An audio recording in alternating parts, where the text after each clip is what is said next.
In the heart of Merced, California, the Stainer family, like many others, went about their daily lives. Delbert and Kay Stainer were raising their children, including young Stephen Gregory Stainer, born in 1965, and his older brother, Carrie. Their life, though ordinary, was about to be shattered in a way they could never have imagined. The innocence of their family life was brutally disrupted on December 4, 1972, when 7-year-old Stephen Stainer was abducted. A stranger approached him, Irvin Edward Murphy, spinning a tale of being a church representative and asking for donations. This deception led Stephen to reveal where he lived, and that's when a white Buick would pull up beside them. Stephen, trusting and unaware of the danger, willingly got into the car, setting in motion a horrifying chain of events. Murphy wasn't acting alone. He was in league with Kenneth Eugene Parnell, a man whose own life was marked by turmoil and a disturbing pattern of behavior. Parnell's early years were marred by instability. At the age of 5, Kenneth's father walked out on his mother and his 3 siblings, and he had already spent time in juvenile detention for various crimes, including car theft and arson. This history painted a portrait of a deeply troubled individual, a fact that would become tragically relevant to Stephen's fate.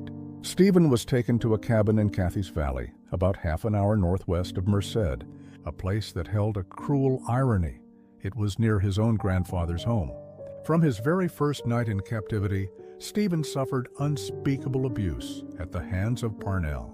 His captor twisted reality, weaving lies to manipulate the young boy, claiming that Stephen's parents had given him custody and no longer wanted him. Imagine the psychological torment inflicted on a child, being stripped of his sense of security and family. While Stephen endured this nightmare, his family was left in agonizing uncertainty. His older brother, Carrie, then just 11 years old, was profoundly affected. The kidnapping cast a long shadow over his childhood. He carried the weight of a big brother's helplessness, the guilt of not being able to protect Stephen.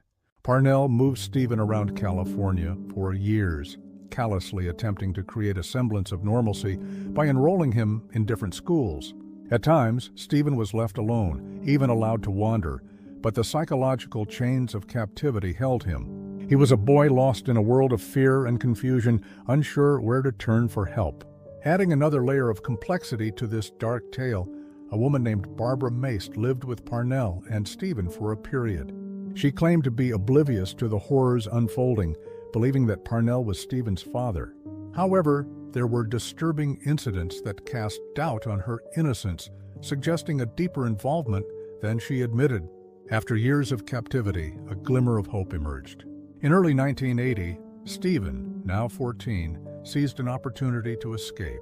He not only freed himself but also rescued another young boy, Timothy White, from Parnell's clutches.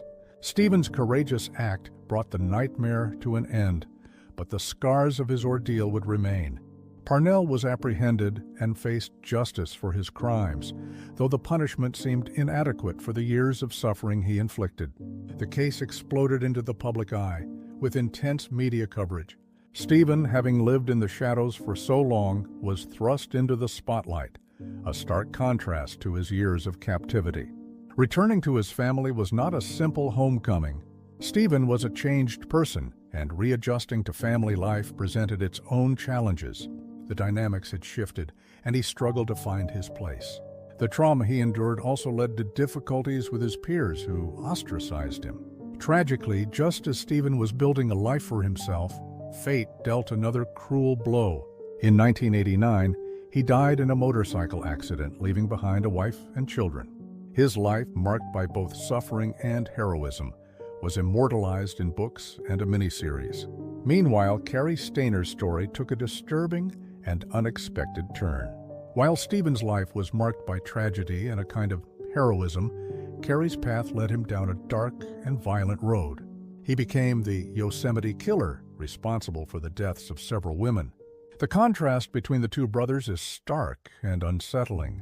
Both experienced trauma, but their lives diverged dramatically. Stephen, despite his suffering, found the strength to save another and build a life. Carrie, burdened by his own pain and perhaps a predisposition to violence, succumbed to darkness.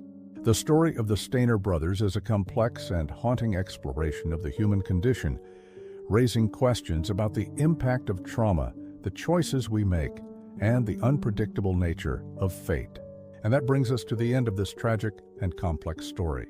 If you found this narrative compelling and informative, please consider hitting that like button. It truly helps the content reach a wider audience.